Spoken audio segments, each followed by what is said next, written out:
This is Tim calling, coming at you from Senior Leads Boost.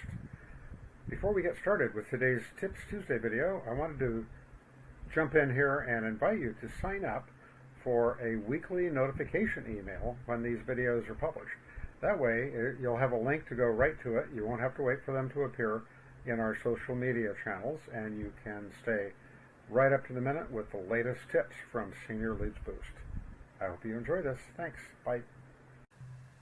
Hi, this is Tim calling, coming at you again from Senior Leads Boost with another Tips Tuesday video. Today's tip is going to be about domain names and the value that they have, and also the role that they can play or should play in negotiating for the sale or purchase of a business that has a website and a domain name registration. So here goes. I'm going to use one of our clients as an example. This is our client, Diane Kelly. She's a nurse who is a geriatric care manager. Nowadays, that profession is called an aging life care professional or manager. And she has this domain name for her business. We built this website for her some time ago. And she has registered her domain name with, I think, with GoDaddy. So what? So here's the point. Imagine for a moment that Diane decided to sell her business. I'm not saying that she is. I'm just using this as a teaching example. When somebody is going to buy her business and Diane is going to sell her business, they both should consider whether the domain name that she currently has her website under is important and has value, and also whether it could be used by the buyer to derive benefit from, to get new business from, if the buyer completes the purchase of this business.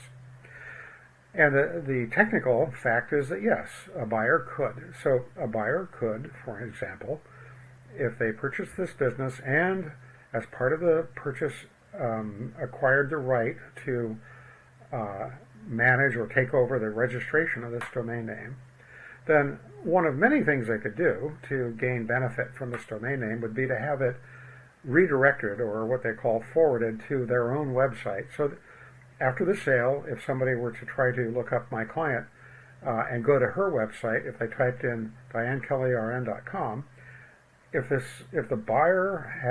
were a buyer had purchased this domain name, they could have that browser address bar entry be automatically forwarded to their own website.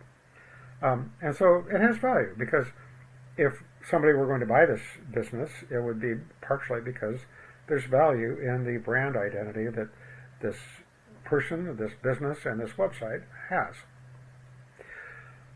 So, point number one is that when you're negotiating the purchase or the sale of a business, you need to consider this topic. Now, there's another related issue, though, that has to do with timing. So let's look at that. It turns out that this domain, and this is part of the reason why I'm using this example, this domain registration expires in December of this year. I'm making this video in October of 2022, and this domain name registration expires at the end of, or in the middle of December of 2022, a month and a half away roughly. So, a couple things about this. One is, if as part of the negotiation and the contract for the sale of a business like this, the whole topic is of the domain name registration and who gets to control it is addressed, then there's no big deal here, because the buyer would receive a transfer of this registration, and they could at that point then pay for the renewal or decide not to. It would make sense, though, that they would want to, if they were controlling this domain name, because they could derive some value. They could get new business referrals from it. But because it expires so soon, it presents an interesting timing issue. In a case, again, this is just an imaginary example, but if my client were selling their business, and if they had not already addressed the question of the domain name, they might want to consider not addressing it if the sale is complete already, and therefore they still own the right to this domain name, and they could then negotiate for the sale of the domain name registration. They could also, as part of that, consider extending or renewing this registration at least another year or two.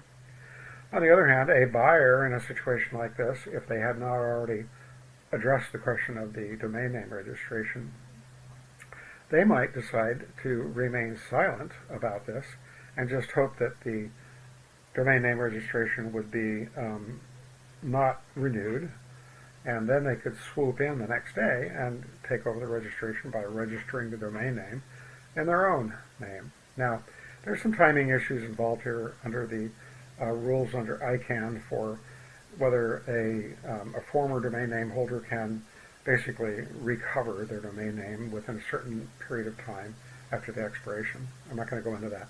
But the main point is there's both a strategic issue in terms of the sale and purchase of the business, and then there's also kind of a strategy or more of a tactical issue of whether in a case like this, the seller should renew that registration and or the buyer should hope that they don't. So stay on top of this. When you're buying a business or selling a business, be aware of this issue because the domain name probably has value if somebody's buying the business. Okay? I hope this helps. Have a great week. If you would like to talk to us about this for your business or any other aspect of online marketing for your business, please reach out to us. Our contact information will appear in the end roll at the end of this video, and we'd love to help you. Have a great week. Bye.